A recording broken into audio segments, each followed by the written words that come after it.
You are exhausted, not the kind of exhausted that sleep fixes, something deeper. A tiredness that lives behind your eyes, in the space between your thoughts, in the quiet moments when the noise stops and you're left alone with yourself. Maybe it started with something specific, a relationship that ended, a career that collapsed, a version of your future that you'd been building in your mind for years, carefully, hopefully, and then one morning you woke up and it was simply gone. Not dramatically, not with a thunderclap. Just gone the way a fire goes out when no one is watching, or maybe it wasn't one thing. Maybe it was the accumulation, the slow, grinding weight of a life that keeps demanding more from you than it gives back. The anxiety that greets you before you've even opened your eyes. The constant feeling that you're behind, that you're falling short, that everyone else has figured out something, you haven't. Here is what nobody tells you about that feeling. It is not a symptom of your failure. It is a symptom of a lie you've been told, a lie so deeply embedded in how we live, how we think, how we measure ourselves, that most people never even recognize it as a lie. They just keep suffering under it, quietly, until they don single quotes to 2,000 years ago. A man sat in a tent at the edge of a battlefield and wrote these words to himself: "You have power over your mind, not outside events. Realize this and you will find strength." He was the most powerful man in the world, emperor of Rome, commander of its legions, master of its laws. And he was writing those words not as wisdom to share with the world, but as a desperate personal reminder. Because he too kept forgetting. His name was Marcus Aurelius. And what he had discovered, what he kept having to rediscover, again and again in the privacy of his own journal, was the one rule that changes everything, not a complicated rule, not a system, not a philosophy that requires years of study before it begins to work. One rule, and once you truly understand it, not intellectually, but in your bones, in the way you live and breathe and respond to the world, nothing will ever look the same again. The weight we were, never meant to carry. Think about the last time you felt genuinely at peace, not happy, exactly, not euphoric, just at rest, present, unburdened, as if for a brief moment. The world had stopped demanding something from you and you had stopped demanding something from yourself. When was that? Last week? Last year? Can you even remember? For most people living in the modern world, that feeling has become almost mythological. Something that happens on vacation, maybe, in the first hour before the phone comes back out. Something that flickers occasionally in the presence of people you love before the worry creeps back in.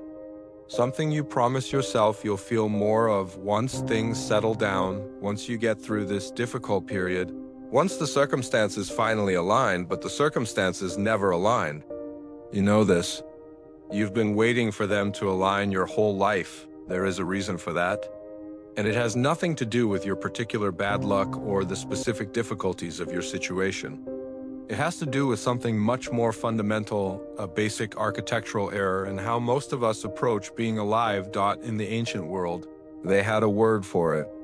The Stoics called it attachment to externals, the habit of tying your sense of security, your happiness, your identity to things that exist outside the fortress of your own mind, your reputation, your relationships, your health, your financial security, your plans for the future. These are the things we spend our lives building and protecting. These are the things we lie awake worrying about. These are the things whose loss can, seemingly, destroy us. And here is the uncomfortable truth the Stoics saw with almost brutal clarity. Every single one of these things can be taken from you, not might be taken. Can be taken? Will be taken in various forms at various times throughout your life. Because that is the nature of externals. They are, by definition, not fully in your control. They exist in the world, and the world is indifferent to your plans for it. Marcus Aurelius understood this in a way that most of us never truly let ourselves understand it. He had lost children. He had watched his carefully constructed political alliances collapse. He had spent nearly 2 decades of his reign-fighting wars he never wanted, in places far from Rome against enemies who would not stop coming. He had watched plagues sweep through his empire and kill millions of his citizens, while philosophers debated whether gods were punishing them. And through all of it, he kept writing in that private journal. Not for posterity. Not for an audience. He was writing because he needed to think clearly, and thinking clearly, for Marcus, meant returning again and again to the same central insight. You cannot control what happens to you. You can only control how you respond. This sounds simple. It sounds like the kind of thing you'd put on a motivational poster and forget about by Tuesday. But Marcus wasn't writing motivational content. He was grappling alone in his tent or his palace study with one of the most difficult truths a human being can try to actually live by, because knowing it and living by it are almost completely different things. We all know, intellectually, that we cannot control other people's behavior. We cannot control the economy or the weather or the passage of time or the way our bodies age. We know this. And yet we spend most of our emotional lives in a state of constant protest against this reality. We worry about things that haven't happened. We replay conversations that are over. We build elaborate plans for how the future will unfold, and then feel personally betrayed when it doesn't cooperate. The weight you are carrying, that crushing, exhausting, relentless weight, is largely made up of things that were never yours to carry. Epictetus saw this clearly. He had more reason than almost anyone to understand it. Born a slave in the 1st century of the Roman Empire, he spent the early decades of his life as the property of another man, with no legal rights, no autonomy, no future he could call his own. At some point, his master broke his leg, deliberately. According to some accounts, as a demonstration of power, Epictetus looked at his master as the bone snapped and said, "Calmly, you will break it." Not, "Please stop." Not, "You can't do this." He said, "You will break it." Because it was already happening, and the only thing left was to choose who he was in the face of it. Years later, after he had been freed and had built a school of philosophy that would influence thinkers for centuries, Epictetus opened his most famous work with what might be the most important sentence in all of Western philosophy. Some things are in our control and others not. That is the whole rule. That is the entire foundation. Everything else, every Stoic concept, every practice, every technique for living well under pressure flows from that single, radical distinction. But here is why most people miss it. They read that sentence and they think they understand it. They nod, they agree. Of course, some things are in our control and others aren't. Everyone knows that. Epictetus knew they thought they understood it. He spent the rest of his life pointing out, with something approaching exasperation, that almost nobody actually lives by it. Because if you truly understood it, if it were not just a thought in your head but a living reality in your nervous system, you would stop suffering over things that are not in your control. You would not lose sleep over your reputation, because your reputation is what other people think of you, and other people's thoughts are not in your control. You would not be destroyed by financial loss because money is an external and externals are not in your control. You would not spend hours in anxiety about the future. Because the future is not in your control, you would be free, not free from difficulty, not free from pain. The Stoics were not promising an easy life. They were promising something far more valuable, a life in which you remain intact. A life in which the external storms, however violent, cannot reach the deepest part of you. The question is how to get there. And that begins with understanding exactly what is and isn't yours, the dichotomy. That changes everything. There is a thought experiment Marcus Aurelius seems to have returned to throughout his life, though he never names it explicitly. You can see it woven through almost every page of his meditations. Imagine you are holding a glass of water, perfectly ordinary. And someone tells you that at some point in the next hour, without warning, they are going to try to knock it out of your hand. What do?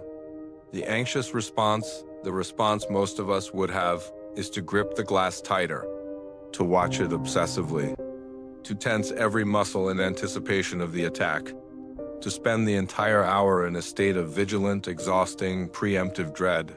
But there's another response. You could look at the glass and think, this glass is not in my full control. Someone may knock it from my hand, and I cannot prevent that. What is in my control is how I hold it, with care, with attention, and what I do in the moment it falls.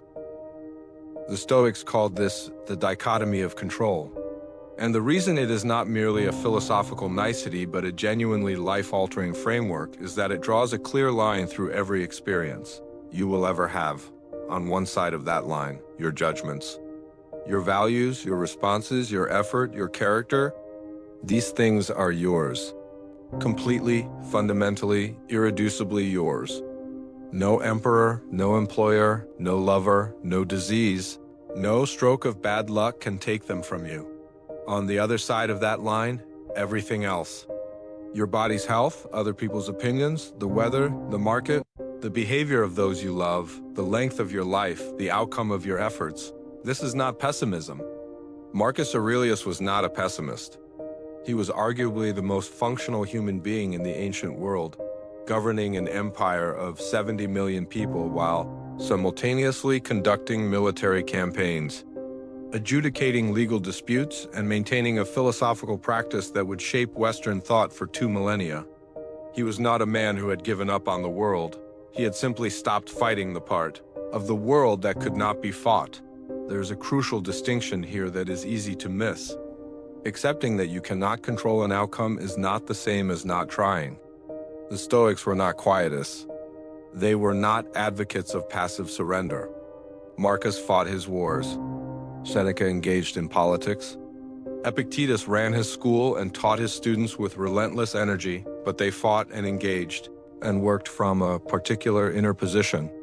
They gave their full effort to what was in their control, their choices, their actions, their quality of attention without attaching their peace of mind to the outcome. Seneca, writing from exile on the island of Corsica, a man who had been stripped of everything Rome had given him, his position, his wealth, his proximity to power, wrote these words, "It is not that I'm brave. It is that I know what is mine." He had decided with a clarity that exile had paradoxically given him, that his mind was his. His values were his ability to think and write and find meaning in ideas, these were his. And Nero, who had banished him, could not touch them. Now here is where this becomes personal. Think about your own life. Think about what you are most anxious about right now. The thing that sits in the back of your mind during the day and visits you at 3 in the morning. Is it in your control? Not. Can you influence it? Can you work toward it? Can you take action in its direction? Is it fully, completely, finally in your control? Almost certainly not. Almost certainly it involves other people or the future or circumstances beyond your direct command. And yet you are suffering over it as though it were entirely your responsibility to solve. This is the error. This is the weight you were never meant to carry, the Stoic practice, and it is a practice, not a one-time insight, is to learn to feel the difference. To notice when your anxiety is directed at something external and to ask, what, in this situation, is actually mine? Not cynically, not defeatedly, but with a kind of clarifying honesty that slowly, over time, reorganizes your entire inner life. What is yours? Your honesty in the situation, your kindness, your effort, the quality of your attention, the values you bring to the way you respond. What is not yours? The outcome, the other person's reaction, the way the story ends. Give everything to what is yours. Release everything that ISN single quotes D. This sounds easy. It is one of the hardest things a human being can learn to do. And the reason it is hard is not because the concept is complex, it isn't, but because we are fighting against something very deep in us. Something that insists that if we just worry hard enough, if we just think about it long enough, if we just care enough about the outcome, we can somehow make the uncontrollable cooperate. We can't. We never could. And every hour spent in that belief is an hour of your one irreplaceable life consumed by a fiction. Marcus Aurelius wrote, "Very little is needed to make a happy life. It is all within yourself and your way of thinking." He wasn't offering comfort. He was stating a structural fact about where happiness actually lies and where, despite all our searching, it has never lived. the philosopher who learned to love what burns in the year 41 AD. A man stood at the docks of Ostia, the port of Rome, and watched everything he had built disappearing behind him. His name was Lucius Annaeus Seneca. He was perhaps the most celebrated writer and intellectual in the Roman world, a man who had climbed as high as the Roman system would allow, who had counted emperors among his patrons, who had filled his life with beauty and scholarship and the satisfying architecture of achievement. And then, in the political convulsions that followed Emperor Claudius's accession, he was condemned on what may have been fabricated charges and exiled to Corsica, a barren, windswept island at the edge of the Roman world, far from his books, his friends, his purpose, his identity. He would spend 8 years there. Most people in that situation would have been destroyed. Not dramatically, though some were in the Roman world, but internally, the slow collapse of a self that had been built entirely on things that could be taken away. Seneca did something different. He wrote not letters of complaint, not appeals for mercy, though he wrote those too. He wrote philosophical essays of such depth and clarity that they are still being read 2,000 years later.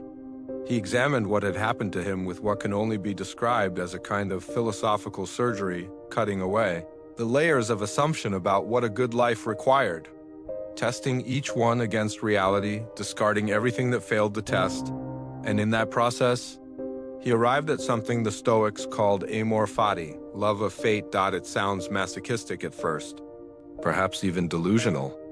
How can you love the thing that has hurt you? How can you embrace the fire when you are burning? But Seneca wasn't talking about pretending to feel fine. He wasn't talking about performed positivity or the hollow reassurance that everything happens for a reason.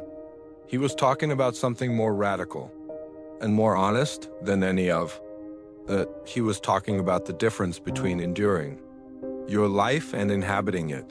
When you resist what is happening, when you spend your energy in a state of protest against reality, you are not present in your own life.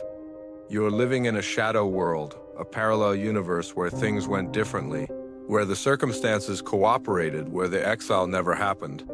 And in that shadow world, you suffer twice, once from the actual loss, and once from the constant mental labor of refusing to accept it. Amor Fati says, this is what is happening. Not what I wanted, not what I planned, not what I deserve by any measure of fairness I can construct. But this is reality. And reality is the only field on which anything real can be done. Seneca wrote to his friend, Lucilius from the island, I am not born for one particular corner. The whole world is my country. He meant it literally.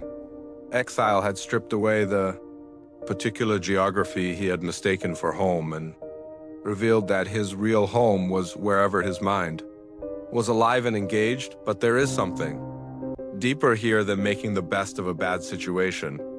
Amor Fati is not a coping mechanism. It is a radical reorientation of what you think the purpose of your life is. Most of us, if we're honest, live in pursuit of a specific story. A story about how our lives should go, what we should achieve, who should love us, how our efforts should be rewarded. And every time reality diverges from that story, we experience it as failure, as loss, as evidence that something has gone wrong. Seneca, in his exile, had to confront the possibility that the story itself was the problem, not because his ambitions were bad, not because his achievements hadn't been real, but because any life built primarily on the architecture of external achievement is a life that is hostage to the external world. And the external world, as we have established, is not reliable. It has never been reliable. It will never be reliable. The Stoic alternative is to build your life on something else entirely. Marcus Aurelius, in the middle of the devastating Antonine Plague that was killing thousands of his citizens daily, wrote, confine yourself to the present. Not as a way of ignoring the catastrophe around him. He was dealing with the catastrophe actively and constantly. But he was dealing with it from a present tense position. Not in grief about the past or fear about the future. In the only moment where action is actually possible. Now, Amor Fati is ultimately about this. It is about recognizing that this moment, this specific, particular, imperfect, occasionally painful moment, is your life. Not a waiting room for your life? Not an obstacle on the way to your life. Your life, and if you are going to live it at all, you have to live it here. The man who saw death clearly, there is a practice the Stoics called premeditatio malorum, premeditation of evils. And of all the Stoic techniques, it is perhaps the one that modern readers find most counterintuitive. We live in a culture that treats negative thinking as a disease to be cured. Positivity is sold as both virtue and strategy. We are told to visualize success, to focus on what we want, to send our intentions out into the universe and wait for them to return as reality. The Stoics would have found this not just unhelpful, but faintly absurd, not because they were pessimists, not because they wanted to wallow in suffering, but because they understood something about the human mind that positive thinking culture consistently underestimates. We are astonishingly bad at knowing what we actually have until we've lost it. Premeditatio malorum is the practice of deliberately imagining loss. Sitting quietly and asking yourself, what if this ended today? Not obsessively, not in a spiral of anxious catastrophizing, but clearly and calmly. What if this relationship ended? What if this job disappeared? What if this body, which has faithfully carried me through every experience of my life, began to fail? What would remain? What would matter? What would I wish I had paid more attention to? Seneca wrote to Lucilius, "Let us prepare our minds as if we had come to the very end of life. Let us postpone nothing. Let us balance life's books each day." He wasn't prescribing depression. He was prescribing gratitude, but gratitude of a particular kind. Not the performed gratitude of someone who has been told they should feel grateful. The bone-deep, involuntary gratitude of someone who has genuinely reckoned with loss and found, in that reckoning, how extraordinary the ordinary actually is. There is a story about Marcus Aurelius that captures this perfectly. Late in his reign, after years of war and plague and political complexity, he was said to have developed the habit of each morning naming 3 things he might lose that day: his health, his sight, a friend, a child. And in naming them, in holding them for a moment in his mind as possible absences, he found himself able to meet the actual day with its actual presences. As something close to miraculous, he wrote, "When you wake up in the morning, tell yourself, the people I deal with today will be meddling, ungrateful, arrogant, dishonest, jealous, and surly." This sounds brutal, but he followed it with the observation that those same people are also, like him, trying, suffering, made of the same flawed and struggling human material as everyone else. The premeditation didn't make him bitter. It made him compassionate. Because when you've truly reckoned with what you could lose, you stop taking it for granted, and when you stop taking people for granted, you start actually seeing them. Memento Mori, remember you will die, is the most confrontational of all Stoic practices, and in some ways the most misunderstood. People hear it as morbid, as a counsel of despair, as the philosophical equivalent of a skull on a pirate flag, but the Stoics meant something quite different. For them, the awareness of death was not a reason for despair. It was a clarifying tool. Because when you hold death clearly in view, not as a distant abstraction, but as a genuine reality that is approaching, will come. That comes for everyone. Certain questions immediately become urgent in a way. They simply can't be when you're pretending you have unlimited time. What matters? Not what should matter, not what you think should matter, not what your culture tells you matters. What actually matters to you in the light of the fact that you won't always be here? How do you want to spend the hours that remain? Not the years, the hours, because life is not made of years. It is made of the specific texture of ordinary days. And those days are passing whether you are fully in them or not. Seneca, in his remarkable essay on the shortness of life, wrote that life is not short, it is long enough. Amply long enough for anything worth doing. The problem is not the length of life, but the waste of it. We squander it, he said, in busyness that leads nowhere, in the pursuit of things that don't satisfy, in the postponement of actual living until some future moment that never quite arrives. It is not that we have a short time to live, but that we waste a lot of it, Memento Mori is the practice that cuts through the postponement. It says, the future is not guaranteed. The present is what you have. What are you doing with it? This is not paralysis. This is the opposite of paralysis. It is the kind of urgency that comes from genuine clarity, the urgency that turns you toward what matters, away from what doesn't, and into full inhabitation of the life you are actually living. The man you are in 3 years? If you are fortunate enough to have those years, will look back at this moment. He will either look back at someone who was alive here, who used this difficult or ordinary or in-between time to genuinely be present, or someone who was waiting. What would it mean to stop waiting? The Inner Citadel Marcus Aurelius spent much of his reign at war, not by choice. He was, by all accounts and by his own admission, a man who would have preferred the company of books and philosophers to the brutal logistics of military campaigns. But the northern frontiers of Rome were under constant pressure, Germanic tribes pushing against the borders, Parthian threats in the east, internal political challenges that never fully quieted. He spent approximately 12 of his 19 years as emperor away from Rome, in tents, in field hospitals, in the middle of mud and blood and the grinding administrative machinery of ancient warfare. He was also, during much of this time, in poor health. He had stomach problems throughout his life, possibly chronic pain of some kind.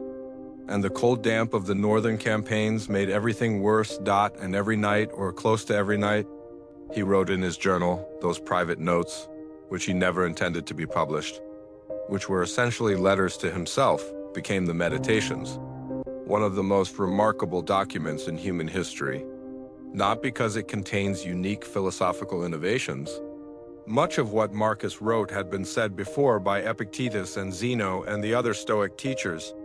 What makes the Meditations unique is its rawness, its honesty, its evidence of a man genuinely trying, day after day, to close the gap between what he knew to be true and how he was actually living. He writes to himself about impatience, about the frustration of dealing with people who are dishonest or lazy or ungrateful, about the temptation to be pulled into the petty dramas of court life, about grief, though he rarely names it directly, about the difficulty of doing good work in circumstances that make good work nearly impossible. He was not writing from a place of achieved wisdom. He was writing from the middle of the struggle, and in the middle of that struggle, he kept returning to one image. He called it the Inner Citadel, the fortress of the mind, the place inside you that cannot be reached by external events. The impediment to action advances action. What stands in the way becomes the way. This is not positive thinking. This is not the claim that obstacles are secretly blessings. It is something more pragmatic and more profound. The recognition that the obstacle in front of you is the precise location where your character is being formed, not despite the difficulty. Because of it, the Inner Citadel is not a place you arrive at and then safely inhabit forever. It is not a destination. It is a practice, a continuous act of returning, when the world has knocked you off center, to the recognition that your center exists and is yours every time. Marcus wrote, remind yourself, or remember in his journal he was engaged in that practice. He had been knocked off center by news from the front, by a frustrating senator, by grief, by physical pain, and he was finding his way back. This is what Stoic practice actually looks like. Not perfect equanimity, not unshakable serenity, but the discipline of return. The ability to notice when you've been pulled out of your own mind by external events and to come back, not without effort, not instantly, but reliably to what you actually value. Epictetus taught his students that every interaction with the world is fundamentally an internal event. When someone insults you, the insult is a set of sounds in the air. What happens next? The anger, the humiliation, the burning need to respond? That is yours. That happens inside you, according to the judgments you've made about what words mean and what other people's opinions are worth. He wasn't saying the insult doesn't matter. He was saying that what you do with it is entirely your choice. And that understanding this, really understanding it, not just agreeing with it in the abstract, is freedom. Men are disturbed not by things, but by the opinions about things. The Inner Citadel is where your opinions live. And it is the only place in the entire universe where you have complete sovereignty. No one can take your capacity to reason. No one can take your values unless you surrender them. No one can take your ability to choose your response to what happens to you. These things are yours in a way that nothing external ever can be. Marcus, near the end of his life, wrote, "The universe is change. Our life is what our thoughts make it." He had been changed by everything that had happened to him. Of course he had. Grief changes you. War changes you. Loss changes you. He was not the same man who had taken the throne 20 years before, but he was still himself. Still reasoning, still trying, still returning to what he knew to be true. Still, in the deepest sense, free.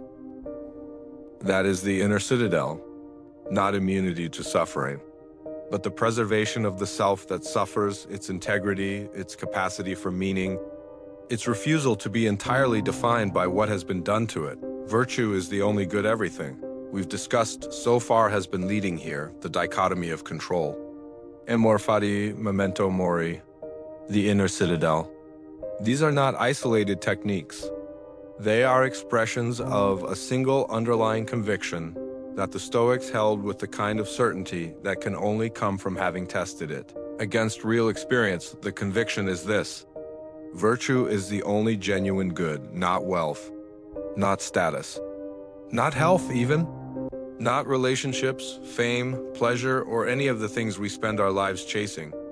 These things have value. The Stoics weren't monks, and they weren't pretending that poverty is better than comfort or that illness is preferable to health. They called these things preferred indifference, things that, all else being equal, are better to have than not, but they are not good in the way that matters. They cannot make a life meaningful. They cannot generate real happiness, the deep, stable, unshakable kind.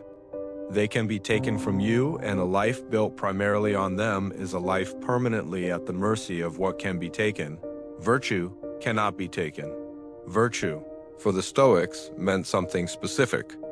It wasn't moralism, a list of rules to follow to avoid being bad. It was the idea of excellence of character. Being genuinely wise, genuinely just, genuinely courageous, genuinely temperate. Not performing these qualities, but actually embodying them in the way you think and act and engage with the world. And the reason virtue is the only genuine good is simple. It is the only thing that is entirely, permanently, unassailably yours. Cato the Younger understood this in the most extreme way imaginable. In the final years of the Roman Republic, as Julius Caesar consolidated power and the centuries-old democratic structures of Rome began to collapse, Cato became the last significant voice of resistance. He fought in courts, in the Senate, in public discourse. He used every tool available to him to oppose what he saw as the death of Roman liberty. He lost. Caesar's forces defeated his allies at every turn. His political coalition collapsed. He was abandoned by people he had counted on. And finally, in the city of Utica in North Africa, with Caesar's army approaching and his cause fully, finally, irretrievably lost, Cato sat down and read Plato's Phaedo, the dialogue about the immortality of the soul. He read it twice. Then he took his own life. This was not despair. Cato had lived his entire adult life by the principle that there are things worse than death. Specifically, being a man who compromises his values for survival. He had held to that principle when it was expensive. He held to it when the cost was everything. Seneca wrote of Cato, "One man's courage was Rome's defeat." But the point isn't suicide. The point is the absolute clarity of someone who knew exactly what mattered to him and who was willing to pay any price for it. Most of us will never face that kind of test. But in smaller ways, we face versions of it constantly. The moment when we could tell a small lie and avoid a large inconvenience. The moment when we could stay silent and let something unjust pass unchallenged. The moment when we could choose the comfortable path at the cost of the honest one.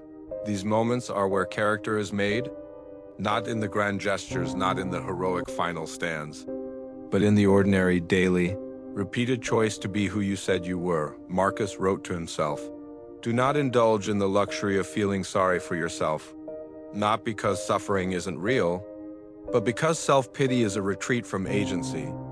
It is the act of placing yourself on the outside of your own life, of becoming a spectator to your own experience rather than its author. The Stoic invitation is always back to authorship, back to the recognition that even in the most constrained circumstances, you are making choices. And the quality of those choices, the virtue or its absence, is the only thing that will ultimately define what your life was, not what happened to you. What you did with what happened to you, the convergence somewhere in all of this.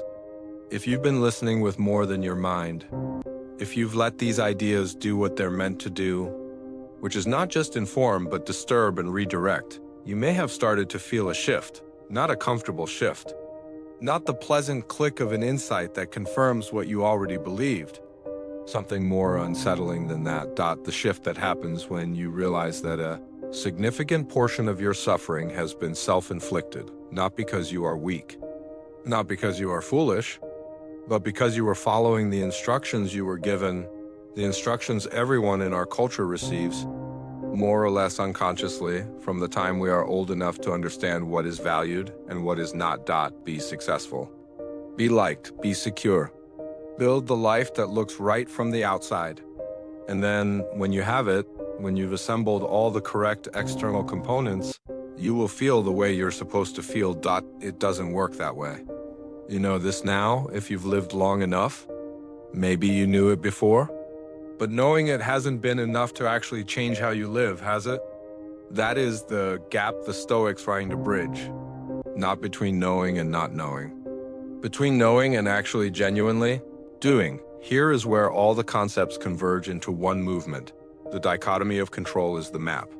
It shows you clearly what is yours and what isn't, what to fight for and what to release, where your energy belongs and where it has been wasted. Memento Mori is the urgency. It takes the map and makes it feel necessary, not someday. Not when things calm down, but now, today, in this specific ordinary hour of your one particular life. Amor Fati is the orientation. Once you've accepted what is and isn't in your control, once the urgency of your mortality has made the present moment real, Amor Fati is the posture you bring to all of it, not mere acceptance but active embrace. This is my life. Even this. Especially this. The Inner Citadel is the ground you stand on while all of this is happening. The stable center that doesn't require external conditions to be good before it can be at peace. The part of you that can reason clearly when everything around you is in chaos. The part that cannot be taken, and virtue is the purpose. The reason you bother doing any of this work. Not to feel better, though you may, but to be better. To be someone whose relationship with their own mind is characterized by honesty rather than wishful thinking, by courage rather than avoidance, by genuine engagement with the real world rather than an edited version of it that your anxiety has approved. Marcus Aurelius, in his final years, was dying. He knew it. The illness that would eventually take him was already making itself known in his body. He was still governing an empire, still managing the military situation in the north, still receiving petitioners and adjudicating disputes and doing the endless work of being the most powerful person in the world. And he was writing, receive without pride, relinquish without struggle, not as resignation, as the culmination of a lifetime of practice. He had learned not once but again and again, through every difficulty the universe had presented him with, how to hold things without gripping them, how to engage fully without attaching his well-being to the outcome, how to be entirely present in a life that was simultaneously slipping away. That is what all of this points toward. Not a technique, not a system, a way of being in the world that is so different from how most of us currently exist that it can feel almost alien when you first encounter it, and then slowly begins to feel like the only way that has ever made any sense. The only question that remains: you have been given, somewhere in your life, the wrong set of instructions, not by malicious intent, by people who were following their own wrong instructions, passed down through a culture that has been confused for a long time about where happiness lives and what a good life actually requires. The instructions said, get the right things, and you will feel the right way. Build the right life on the outside, and your inside will follow. The Stoics, 2,000 years ago and across radically different circumstances, a former slave, an exiled senator, a Roman emperor, independently arrived at the same conclusion. It's backwards. The inside is the only thing that was ever under your control. It is the only thing that was ever genuinely yours. Everything you've been trying to build on the outside is either temporary, uncertain, or both. This is not a counsel of despair. The externals still matter. You should still work, still love, still pursue what you value, still engage fully with the world. But you do it differently. You do it from a center that doesn't depend on the outcome. You bring your full effort to everything that is in your control and release your grip on everything that I send single quotes T. And in that releasing, something unexpected happens. The weight you have been carrying, the grinding, exhausting, relentless weight, begins to lighten. Not because the circumstances have improved, often they haven't, but because you've stopped fighting the part of reality that can't be fought. You are still here. The difficulties are still here, but there is space now between you and them. Space in which you can think clearly, act wisely, and actually be the person you were trying to approximate through all the performance and achievement and anxious planning. Marcus Aurelius wrote the last words of his meditations, with no knowledge that anyone would ever read them. He was writing for himself, reminding himself, in the way he had done 1,000 times before. "You are a little soul carrying a corpse," he quoted from Epictetus, not as an insult, as a liberation, as the reminder that the body, the reputation, the empire, all the temporary and uncertain things were not the point. The soul that carried them, the reasoning mind that could choose its response to everything, the character that persisted through every storm, that was the point. That has always been the point. And here is the question you can carry with you from this moment, not, "What do I need to achieve to finally feel at peace?" but, "Who would I be if I stopped waiting for the external world to cooperate?" Begin here. The Stoics were not interested in theory for its own sake. Every concept they developed, every distinction they drew, every story they told about Marcus at war or Seneca in exile or Epictetus in chains, all of it was in service of a single practical question: how do you actually live? Not in extraordinary circumstances, in the ordinary ones. The morning when the email arrives with news you didn't want? The afternoon when the relationship feels frayed and you don't know how to fix it? The night when the anxiety comes and you can't reason it away?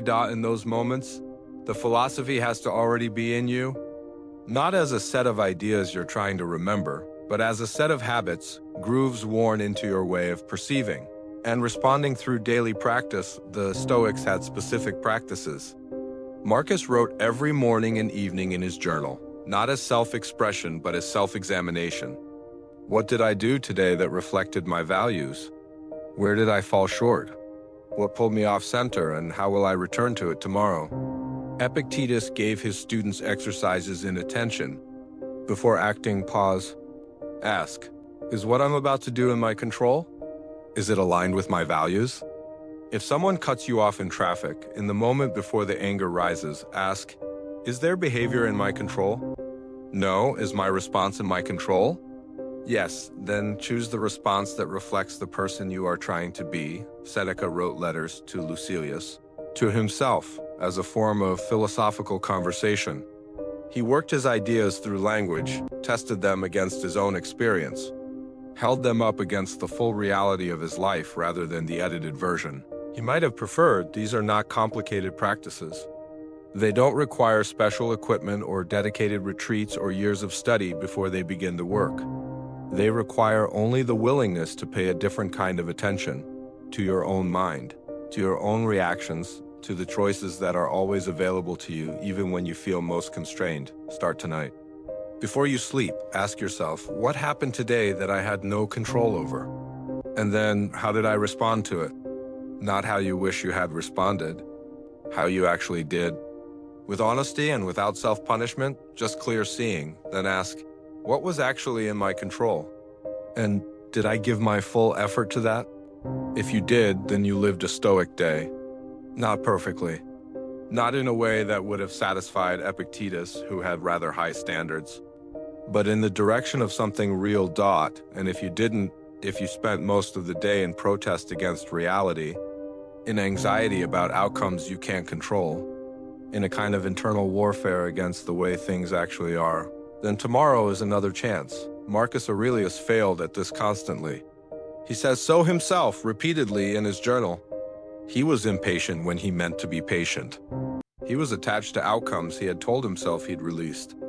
He was frustrated by people he had resolved to understand, and he kept trying. Every morning, a new attempt. Every evening, an honest accounting. Not because perfection was possible, but because the trying itself was the practice. And the practice itself was the life. The one Stoic rule that changes everything is not complicated. It is simple in the way that truly important things are always simple, easy to state, genuinely difficult to live, and completely transformative for those who commit to the living of it. Some things are in your control, others are not. Know the difference. Give everything to the former. Release everything else, that's it. That's the whole thing. Your empire is your mind. It has always been your mind. The question is whether you'll govern it. The philosophers are dead. The empire is gone. The exile ended, one way or another, for all of them. What remains are these words, and the question they've always been asking: what will you do with the hours that are yours?